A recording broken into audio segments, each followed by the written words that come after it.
모니터 스피커 이게 양쪽에 있는 게 좀 안 들어오는 것 같습니다. 우리 좌우에 계신 분들과 인사하겠습니다. 잘 오셨습니다. 사랑합니다. 축복합니다. 선포하겠습니다. 예수님이 부활하셨습니다. 살아계셔서 당신과 함께하고 계십니다. 할렐루야. 2주 전 우리는 이스라엘이 하나님의 기적 가운데 요단강을 마른 땅 되어 건넜다는 소식을 들은 가나안 백성들의 반응을 살펴보았죠. 가나안 백성들은요, 요단강에 기적을 베푸신 여호와로 인하여서 마음이 녹아내리고 이스라엘 백성들로 인해서 정신을 잃었습니다. 가나안 백성들의 이 사기가 완전히 땅에 떨어진 거예요. 전쟁에서 사기가 중요한데 사기가 떨어졌으니 지금 공격해 들어가야 되는데 하나님께서 이스라엘 백성들에게 어떤 명령을 내리셨습니까? 할례를 받으라.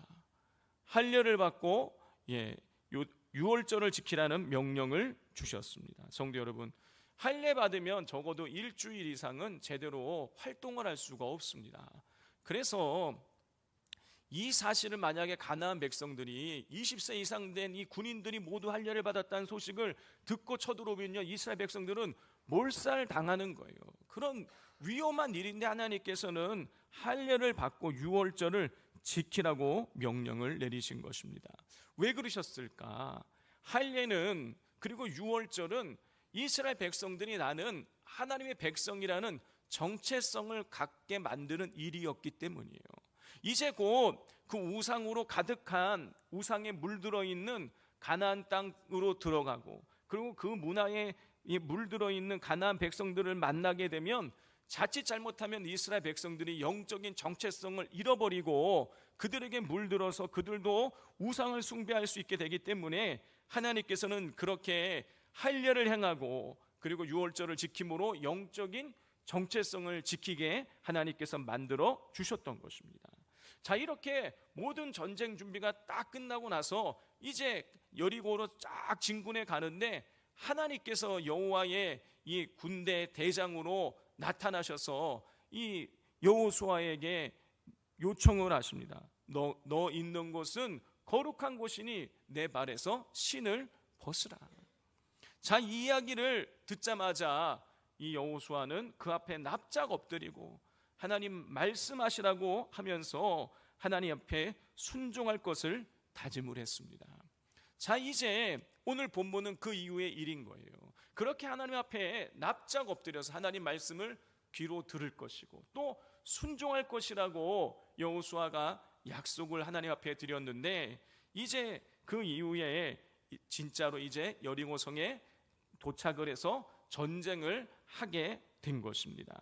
자, 오늘 본문 1절을 보면은요, 그런데 1절을 보면 이스라엘 자손들로 인하여서 가나안의 백성들이 성문을 굳게 닫았고 그리고 출입하는 자가 아무도 없었다, 그런 뜻인 거예요. 여러분, 이건 무슨 뜻인 것입니까? 이스라엘 백성들을 너무너무 두려워하고 있었다라는 거예요. 자, 그런데 사실은요, 이 여리고 성에 있는 이 가나안의 사람들이요, 여리고 성에 있는 사람들이 이스라엘을 두려워해야 될 이유가 전혀 없었어요. 왜 그러냐? 여리고 성은요, 사람이 점령할 수 없는 난공불락의 요새였기 때문입니다. 자, 고고학자들이요, 그 여리고 성을 발굴을 했어요. 땅을 파가지고 그거를 발굴해서 여러 가지 자료를 찾아냈는데, 자, 첫 번째 사진을 한번 보도록 하겠습니다. 자, 이게 고고학자들이 발굴을 해서 추정해서 그려놓은 여리고 성의 모습입니다. 자, 여리고 성은요, 어떻습니까? 주변보다 높은 데 있죠. 대략 해발 200m 정도의 저 성이 있었다라는 거예요. 그러니 저기를 공격해서 일단 올라가는 것 자체가 쉽지가 않은 거예요. 더군다나 성이 몇 겹으로 되어 있습니까? 2겹으로 되어 있어요. 외성과 바깥성과 내성, 이렇게 이중성으로 되어 있어요. 그런데 이 내성과 외성이 보통 성들이 아닌 거예요. 두 번째 사진을 한번 보여주십시오. 잘 보이실까 모르겠는데 이 오른쪽에 있는 게 바깥쪽에 있는 성인 거예요. 밑에는 돌로 축대를 쌓아가지고 5m 정도의 축대를 쌓은 거예요. 자, 그 옆에 제일 오른쪽 사람이 한 명 보이죠? 저 5m만 그래도요 어마어마하게 높은 겁니다. 거기다가 그 5m 높이 위에 진흙과 돌로 해서 7m 높이의 또 벽을 또 쌓은 거예요. 밑에서부터 계산해 보면 몇 미터입니까? 12m예요. 12m를 저거를 넘기도 힘든데 설사 저거를 12m를 넘어서 첫 번째 성을 넘는다고 할지라도 그 다음에는 이 두 번째 성까지 가기까지 약 35도의 경사가 있다는 거예요. 그리고 거기에는 여러 가지 이 적군들이 들어오지 못하도록 여러 가지 장애물들이만 놓여 있다라는 것입니다. 그거를 다 뚫고 겨우겨우 저 마지막 성까지 도착을 한다고 할지라도요, 저 성의 두께가 6m 정도가 됐다라는 거예요. 그러니까 자동차도요 2대가 왕복을 할 수 있을 정도의 엄청난 두께로 되어 있는 거예요. 자, 그러니 저 성을 웬만한 군사력을 가지고는, 여러분 사람의 힘만으로 가지고는요 저 성을 점령할 수가 없는 것이죠. 자, 이제 저를 보여주십시오.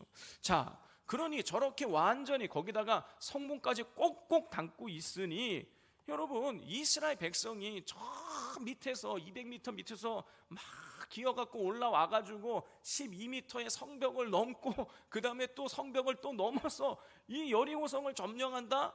여러분 이거는요 불가능한 일인 거예요. 자, 그런데 지금 여리고성에 있는 사람들은요 두려움 가운데 빠져 있는 거예요. 그 이유가 무엇인 것입니까?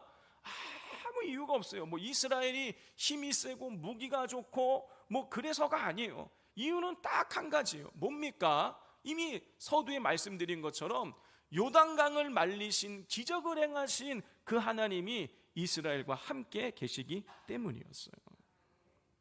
성도 여러분, 세상이 우리보다 훨씬 힘이 강해 보이고 힘이 세 보일 때가 있습니다.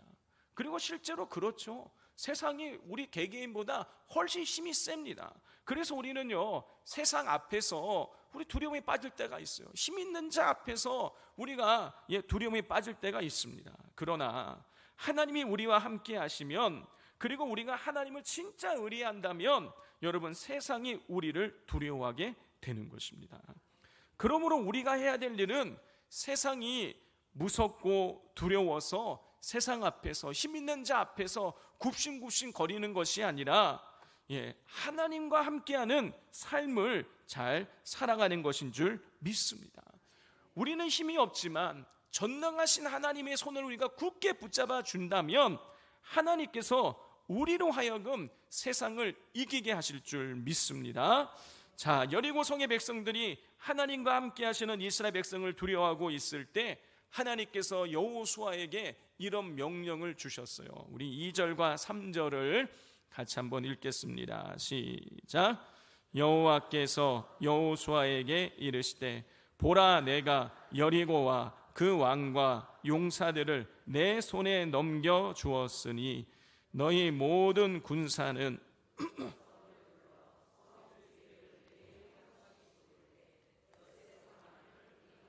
예, 2절을 보면 하나님께서 여호수아에게 내가 여리고와 그 왕과 용사들을 내 손에 넘겨 줄 것이다? 아니죠? 넘겨 주었으니 성 주위를 엿새 동안 돌라 그랬어요. 여리고의 왕과 용사들을 내 손에 하나님께서 넘겨 주었었다고 하시면서, 여러분 미래의 일인데 넘겨주는 거는 미래의 일이잖아요. 그런데 이미 넘겨주셨다고 이걸 과거 완료형으로 표현을 하고 있어요. 미래의 일을 과거 완료형으로 표현을 하고 있는 거예요. 여러분 이것은 아직 싸움이 시작되지 않았는데 하나님께서 승리를 약속으로 주셨다라는 그런 뜻인 거예요. 그러니 여러분 지금 이스라엘은요 이 여리고성과 싸우는 것은 그들과 이기기 위해서 싸우는 게 아니에요. 그들과 싸우는 이유는 뭡니까? 하나님의 약속을 확인하기 위해서 가는 거예요. 이미 이겼어요. 이미 이겼기 때문에 이기기 위해서 싸울 필요가 없어요. 하나님이 이기게 하신 것을 확인하기 위해서 그 여리고성 앞으로 나아간 것입니다.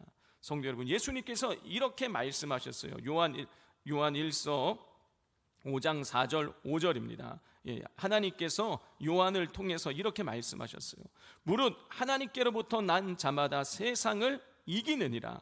세상을 이기는 승리는 이것이니 우리의 믿음이라. 예수님께서 하나님의 아들이심을 믿는 자가 아니면 세상을 이기는 자가 누구냐? 예수님께서 하나님의 아들이심을 믿는 자가 어떻게 된다고요? 이긴다라는 거예요. 세상을 뭐로 이긴다고 말씀하고 있습니까? 믿음으로 이긴다라는 거예요. 세상을 이기는 승리는 이것이니 우리의 믿음이라.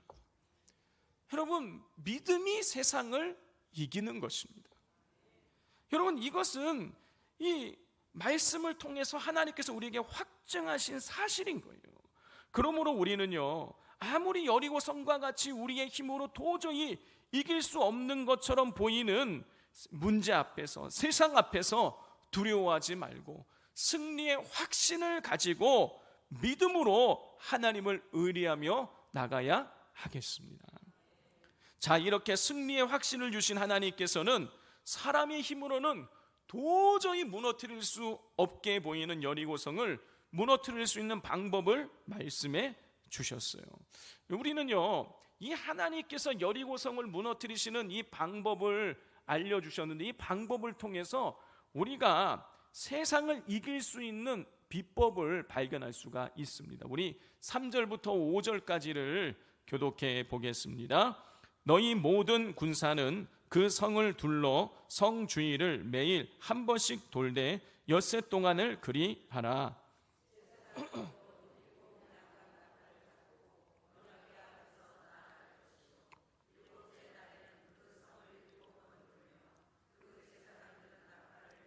함께 읽겠습니다. 제사장들이 양각 나팔을 길게 불어 그 나팔 소리가 너희에게 들릴 때에는 백성은 다 큰 소리로 외쳐 부를 것이라. 그리하면 그 성벽이 무너져 내리리니 백성은 각기 앞으로 올라갈지니라. 하나님께서요, 여리고성을 무너뜨리시는 방법을 말씀해 주셨어요. 우리가 잘 알고 있는 대로 엿새 동안의 여리고성을 하루에 한 바퀴씩 돌고 마지막 7째 날에는 7바퀴를 돌고 나서 소리를 외치라. 그러면 성이 무너져 내린다라는 거예요. 자, 그런데 우리가 여기서 잊지 말아야 될 것은요, 이스라엘 백성들이 그냥 도는 게 아닌 거예요. 그냥 도는 게 아니라 뭘 중심으로 도느냐? 언약궤를 중심으로 앞세우고 도는 거예요. 맨 앞에 군사가 있습니다. 그리고 그 뒤에는 양각 나팔을 가지고 있는 7 제사장이 따라요. 나팔을 계속 부른 거예요. 그리고 그 뒤에 언약궤가 있고 언약궤 뒤에는 또 지키는 군사들이 있는 거예요. 자, 이렇게 해서 이 성을 돌라는 거예요. 자, 그런데 어떻습니까? 하나님께서 말씀해 주신 이 방법이 그렇게 우리가 조금 전에 살펴본 것처럼 그렇게 크고 견고한 이 여리고성을 무너뜨릴 수 있는 방법처럼 들리십니까? 여러분, 상식적으로는요, 말이 안 되는 일인 거예요.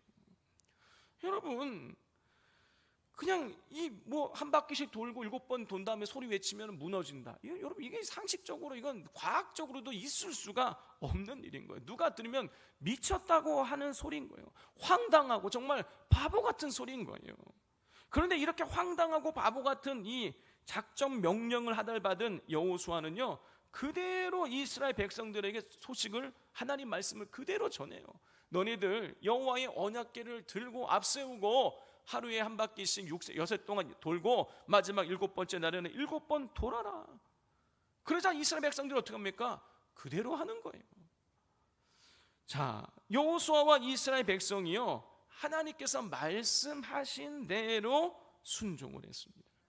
성도 여러분, 가나안 땅에 들어오기 직전에 이스라엘 백성들에게 문제가 있었죠. 뭐죠?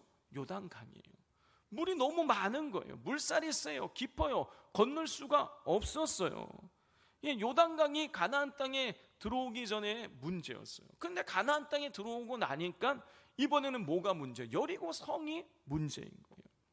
여러분, 요단강과 여리고성 문제가 완전히 달라요. 그런데 그 문제를 해결하는 해답은 똑같아요. 뭡니까? 언약궤인 거예요. 요단강이 갈라질 때에 하나님께서 명령하신 것이 뭐예요? 언약궤를 제사장들이 들고 요단강으로 들어가라는 거예요. 그러니까 어떻게 되었습니까? 제사장들의 발이 그 강바닥에 발을 내디뎠을 때에 물이 위에서부터 그쳤고 요단강은 마른 땅이 되었어요. 여리고 성도 언약궤를 앞세우고 하나님께서 말씀하신 대로 돌자 무너져 내렸어요. 여러분, 그런데 그 언약궤가 무엇인 것입니까? 언약궤는요, 우리의 죄를 덮어주신 하나님의 은혜를 상징하는 동시에 하나님의 임재의 상징인 거예요. 자, 이렇게 보았을 때에 하나님께서 요단강에 이어서 여리고 성에서도 언약궤를 문제의 해답으로 주신 것은요, 이스라엘 백성에게 하나님이 모든 문제의 해답임을 알려주신 것이에요. 여러분, 여기에서 우리가 세상을 이길 수 있는 첫 번째 비법을 발견할 수가 있어요. 그 첫 번째는 무엇인 것입니까? 바로 우리 인생의 모든 문제의 대답이 바로 하나님이시라는 거예요. 성도 여러분, 하나님이 우리 인생의 모든 문제의 해답이심을 믿습니까? 여러분, 이 사실을 하나님께서 예수님을 통해서 우리에게 보여주셨어요. 여러분, 예수님은요, 여러 가지 인생의 문제를 예수님이 다 해결해 주셨어요. 여러분, 배고팠을 때에 오병이어의 기적을 통해서 사람들의 줄임배를 채워 주셨어요. 여러분, 외로움 가운데 있는 그 삭개오를 예수님께서 친구 되어 주심으로 그의 외로움을 메꾸어 주셨어요. 여러분, 질병이 있을 때에 예수님께서 손을 얹고 기도하심으로 질병을 고쳐 주셨어요. 사람들이 슬픔에 빠져 있을 때에 그 마리다와 마리다의 눈물을 예수님께서 닦아 주셨어요. 또 나사로가 죽었을 때에 나사로를 살려 주셨어요. 여러분, 예수님께서 배고픔과 질병과 외로움과 죽음과 외로움과 모든 인생의 문제를 예수님께서 다 해결해 주셨어요. 심지어 가장 중요한 우리의 죄의 문제까지 예수님이 해결해 주셨어요. 예수님이 우리 인생의 해답이라는 것을 보여주셨다면 여러분, 이것은요, 하나님이 우리 인생의 해답이라는 그런 뜻인 것이죠.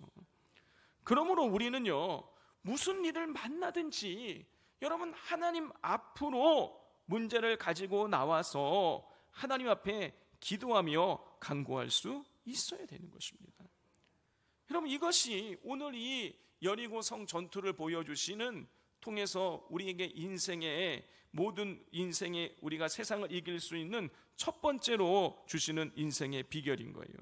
두 번째로 우리가 세상을 이길 수 있는 비법은요, 끝까지 순종해야 된다는 것입니다.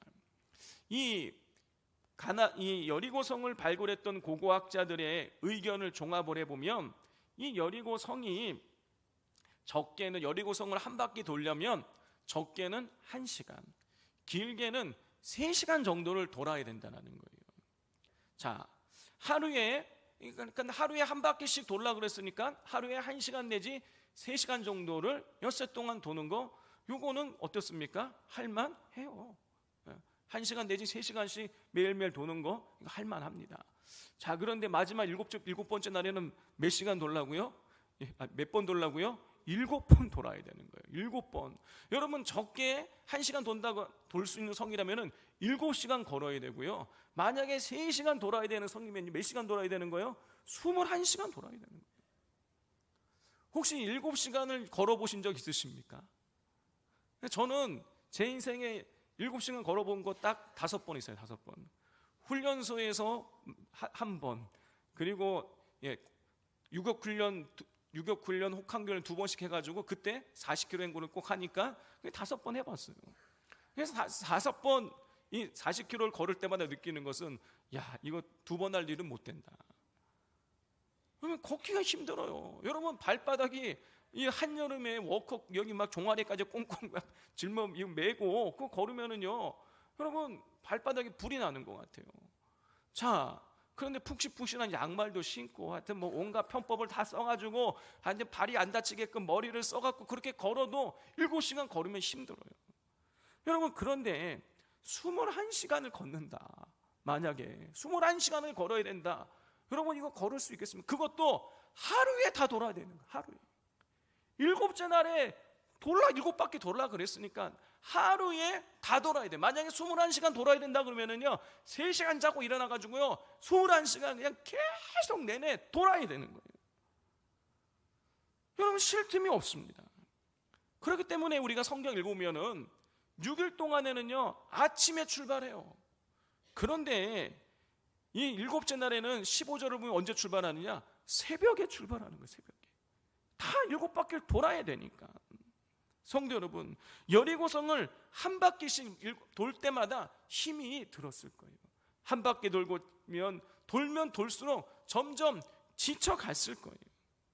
그렇게 6바퀴를 돌았을 때는요, 아마도 새벽에 출발할 때 보았던 그 별을 또 보게 되었을 거예요. 그리고 몸도 완전히 지쳐서 이제 한 걸음 걸어가는 것이 곤욕이 되었을 것입니다. 더 중요한 것은요, 6바퀴를 돌았는데 아무런 변화가 없는 거예요.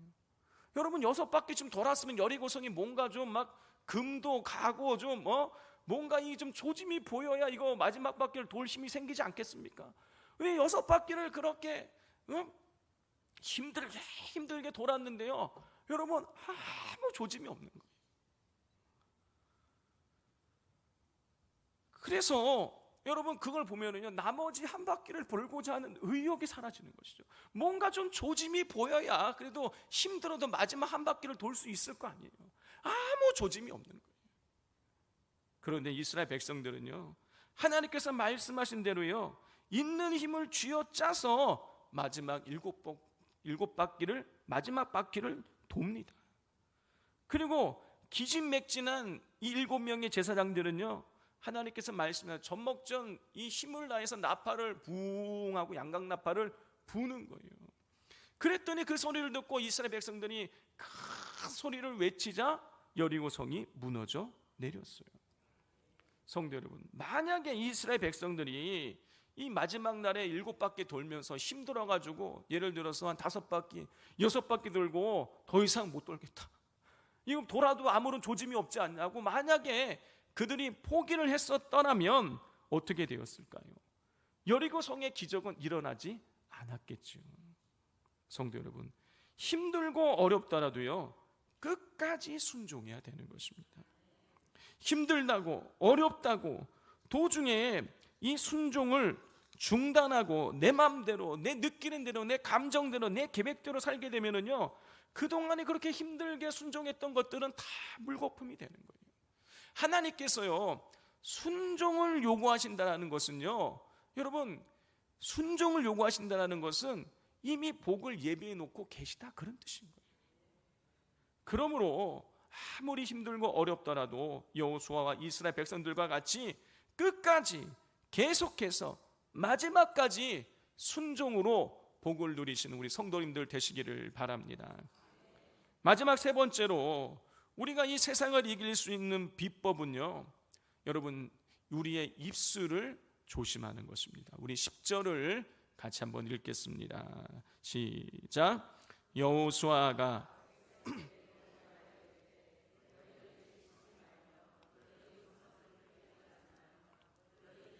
아무 말도 내지 말라.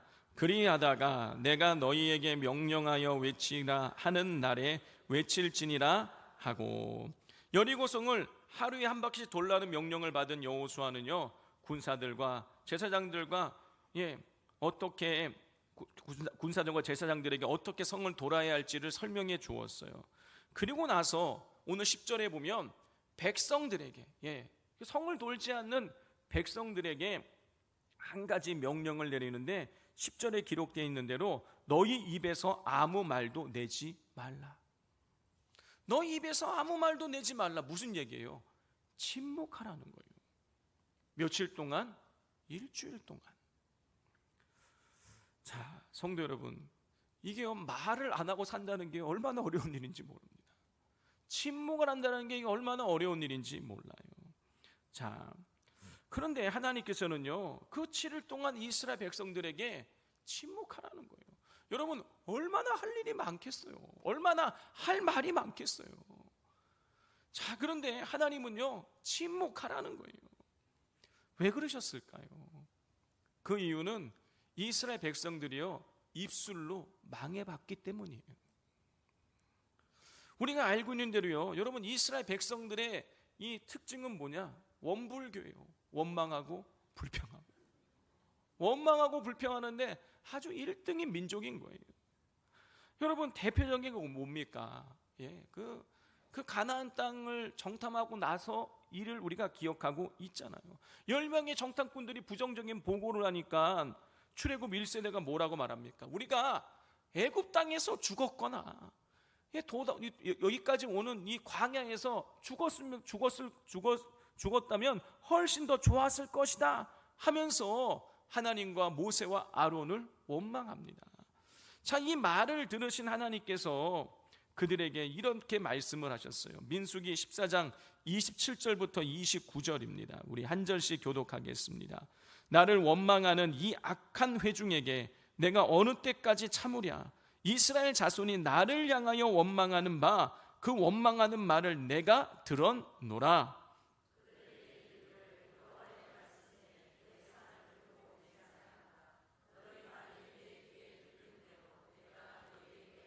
함께 읽겠습니다. 너희 시체가 이 광야에 엎드려질 것이라. 여기까지 읽겠습니다. 27절에 하나님 말씀하세요. 원망하는 말을 내가 들었노라. 그리고 28절에 말씀하십니다. 내 귀에, 너희 말이 내 귀에 들린 대로 행하겠다.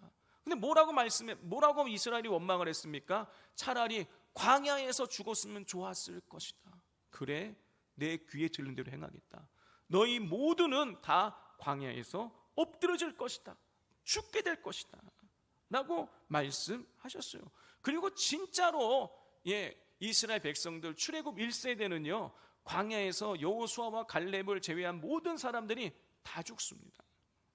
성도 여러분, 만약에 이스라엘 백성들이 입술로 범죄하지 않았다면, 입술로 원망하고 불평하고 부정적인 말을 하지 않았다면 여러분, 그들의 광야 생활은요 2년 만에 끝났을 거예요.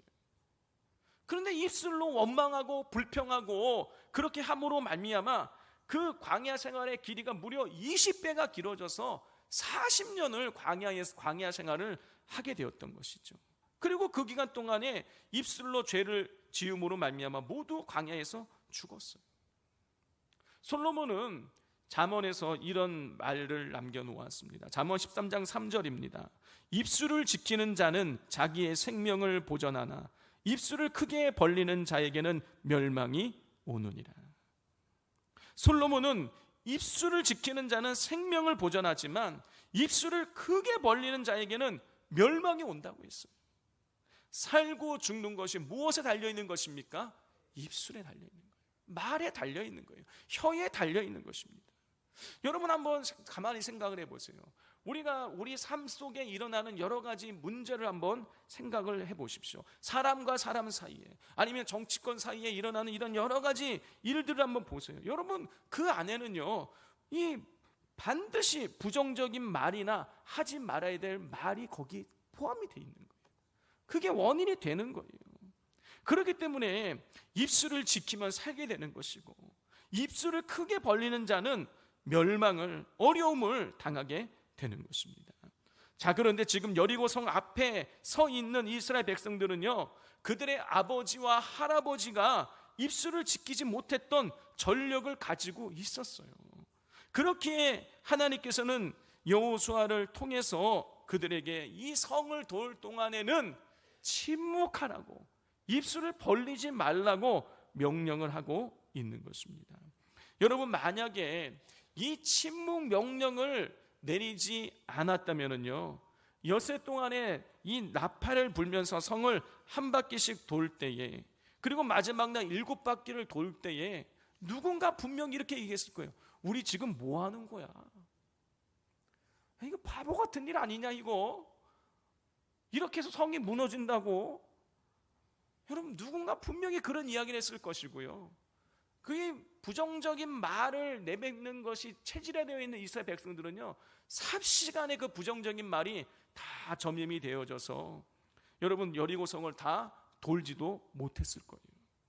그러면 여리고성의 기적도 없는 것입니다. 그렇게 하나님께서 이스라엘 백성의 입술을 꼭 다물고 침묵하라고 하셨던 것이에요. 성도 여러분, 하나님의 일을 함에 있어서 입술을 지키는 것이 중요합니다.